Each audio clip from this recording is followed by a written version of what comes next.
রাসূলুল্লাহ সাল্লাল্লাহু আলাইহি ওয়াসাল্লামের একজন সাহাবী, তার নাম হলো আব্দুল্লাহ ইবনে হুযাফা রাদিয়াল্লাহু আনহু। একবার রোমদের সাথে হযরতে ওমর রাদিয়াল্লাহু আনহু এর সরাসরি যুদ্ধ হয়। রোম সম্রাটের আদেশ ছিল তার সেনাপতির প্রতি, যুদ্ধের ফলাফল যাই হোক, আমার কাছে কিছু মুসলিম সৈন্য জীবিত ধরে আনবা, আমি তাদের ঈমানের পরীক্ষা করব, আমি তাদের ঈমানের পরীক্ষা নিব। ঘটনাক্রমে মুসলমানদের একটা দল কাফেরদের হাতে আটকা পড়ে যায়। বাদশার আদেশ মোতাবেক তাদেরকে রাজধানীতে পাঠিয়ে দেওয়া হয়। পরের দিন সকালবেলা বাদশার আদেশ ক্রমে মুসলিম সৈন্যদেরকে বাদশার সামনে হাজির করা হয়।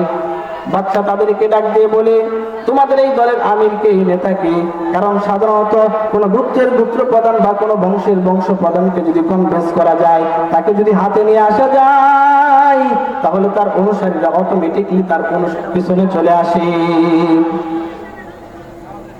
এই জন্য বাদশা তাদেরকে ডাক দিয়ে বলেন, তোমাদের এই দলের আমিরকে, নেতাকে। যুবক একজন দাঁড়িয়ে যায়, বলে আমি হলাম এই দলের আমির, আমি হলাম এই দলের নেতা। বাদশা ডাক দিয়ে বলে, নাম কি তোমার হে যুবক? যুবক বলে, আমার নাম হলো আব্দুল্লাহ ইবনে হুযাফা। বাদশার শত্রুর প্রতি রাগ হন নাই, বাদশার শত্রুর প্রতি বিন্দু পরিমাণ রাগ হন নাই। দরবারের মানুষ মনে করতেছেন এই বুঝি বাদশা আদেশ করে, যাও যাও, তারা আমার বিরুদ্ধে যুদ্ধ করতে এসেছে, তারা আমার দুশমন, তাদের শিরচ্ছেদ করে দাও, অথবা তাদেরকে শুলিতে চলে হত্যা করে ফেলম। কিন্তু না, বাদশা এই ধরনের কোন আদেশ করলেন না। বাদশা আব্দুল্লাহ ইবনে হুযাফাকে ডাক দিয়ে বলে, আব্দুল্লাহ, তুমি আমার কাছে এসো, আমার পাশে আইসা বসো। লোকজন বলতেছে, হাই হাই, বাদশা এটা কি করে? বাদশার কি মাথা খারাপ হয়ে গেল নাকি? বাদশা কি পাগল হয়ে গেল নাকি? নিজের শত্রুকে নিজের পাশে এনে বসাইতেছে, কারণটা কি বুঝলাম না। বাদশা এবার আব্দুল্লাহ ইবনে হুযাফাকে বলে, আব্দুল্লাহ, যদিও তুমি আমার দুশমন, কিন্তু তোমাকে দেখার পর তোমার প্রতি আমার যে মহাব্বত সৃষ্টি হয়েছে, তোমার প্রতি আমার যে ভালোবাসা সৃষ্টি হয়েছে, আব্দুল্লাহ, আমি চাই আমাদের এই সম্পর্কটা আরো গভীর হোক। আব্দুল্লাহ, তুমি যদি আমার শর্ত মেনে নাও, তাহলে আমি তোমাকে শুধু মুক্ত করে দেবো তাই নয়, আমি তোমাকে আরো অনেক পুরস্কারে পুরস্কৃত করব। আব্দুল্লাহ, তোমার আমার মধ্যে একটা জিনিস বাধা হয়ে দাঁড়িয়েছে, তুমি হলাম মুসলিম আর আমি হলাম খ্রিস্টান। আব্দুল্লাহ, তুমি যদি তোমার মুসলমানিত্ব ত্যাগ করে তুমি যদি খ্রিস্টান ধর্ম গ্রহণ করো, আমি তোমাকে শুধু মুক্ত করে দেবো তাই নয়, আমি তোমাকে আরো অনেক পুরস্কারে পুরস্কৃত করব। আব্দুল্লাহ, তুমি এখন চিন্তা করতেছো, তুমি যদি তোমার মুসলমানিত্ব ত্যাগ করে তুমি যদি খ্রিস্টান ধর্ম গ্রহণ করো, তাহলে তোমার সমাজের মানুষ তোমাকে মেনে নেবে না, তোমাদের সমাজের মানুষ তোমাকে গ্রহণ করবে না। আব্দুল্লাহ, তুমি চিন্তা করো না, আমার ঘরে একটা সুন্দরী যুবতী কন্যা আছে, ওই সুন্দরী যুবতী কন্যাকে আমি তোমার কাছে বিবাহ দিয়ে দিব। আব্দুল্লাহ, শুধু তাই নয়, বিবাহের দিন আমার রোম সাম্রাজ্যের অর্ধেক তোমার নামে লিখে দিব। আব্দুল্লাহ, আমার ইন্তেকালের পর তুমি বাকি অর্ধেক সম্পদের মালিক হয়ে যাইবা, তুমি হবা রোম সাম্রাজ্যের একমাত্র অধিপতি, তুমি হবা রোম সাম্রাজ্যের বাদশাহ। দেখেন কত বড় প্রস্তাব।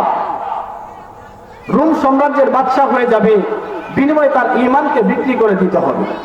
এখন আপনাদেরকে যদি প্রশ্ন করা হয় যে আপনাদের সবচেয়ে পছন্দের জিনিসের বিনিময়ে আপনারা আপনাদের সবচেয়ে অপছন্দের জিনিসটা গ্রহণ করবেন, আপনারা কেউ কিন্তু এটা গ্রহণ করতে রাজি হবেন না।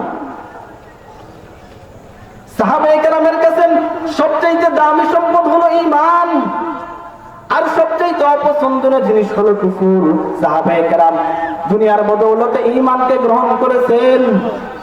বাদশা যখন আব্দুল্লাহ ইবনে হুযাফাকে এই প্রস্তাব দেয়, আব্দুল্লাহ ইবনে হুযাফা চেয়ার থেকে উঠে দাঁড়িয়ে যায়, রাগে ক্ষোভে তার চোখ দুটো লাল বর্ণ হয়ে যায়।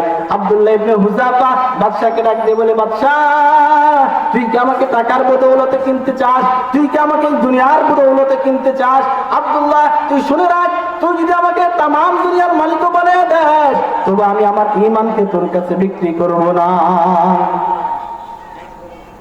মুহতারাম হাজিরিন, একটা জিনিস মনে রাখবেন, কেউ যখন কাউকে কনভিন্স করতে চায়, কেউ যখন কাউকে তার হাতে আনতে চায়, সর্বপ্রথম তাকে প্রলোভন দেখায়, সর্বপ্রথম তাকে লোভ দেখায় যে তুমি আমার দলে আসো, আমি তোমাকে এটা সেটা দিব।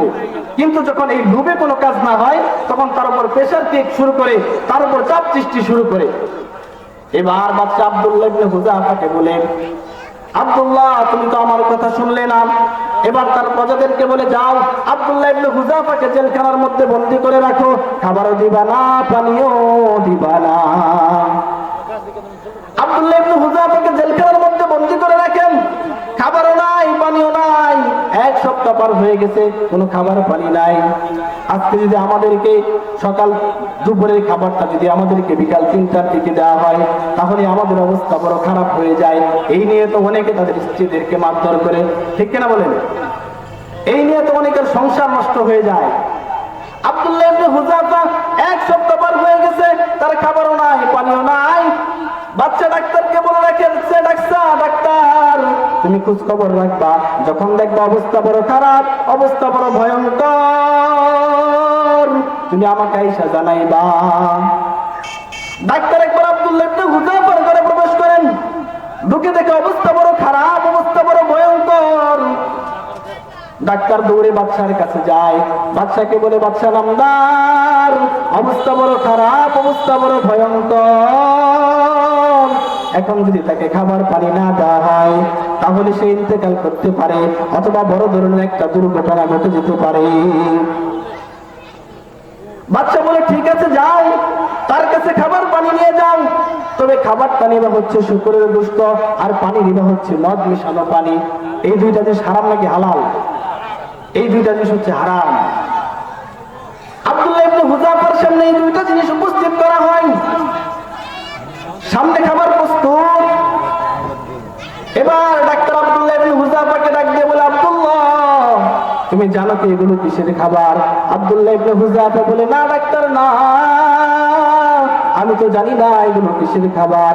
ডাক্তার বলে, আব্দুল্লাহ এটা হচ্ছে শূকরের গোশত, আর এটা হচ্ছে মদ মিশানো পানি। আব্দুল্লাহ ইবনে হুযাফা যদিও না খাইতে খাইতে দুর্বল, যদিও তিনি দৈহিকভাবে দুর্বল, কিন্তু তার ঈমানের দিক থেকে তিনি দুর্বল নাকি সবল? ঈমানের দিক থেকে তিনি সবল। আব্দুল্লাহ ইবনে হুযাফা বাদশাকে ডাক দিয়ে বলে, বাদশা আমি আমার জীবন দিয়ে দিব, কিন্তু আমি আমার ঈমানকে তোর কাছে বিক্রি করব না। আব্দুল্লাহ ইবনে হুযাফা এই কথা বলার পর বাদশা আরো রাগে রাগান্বিত হয়ে যায়।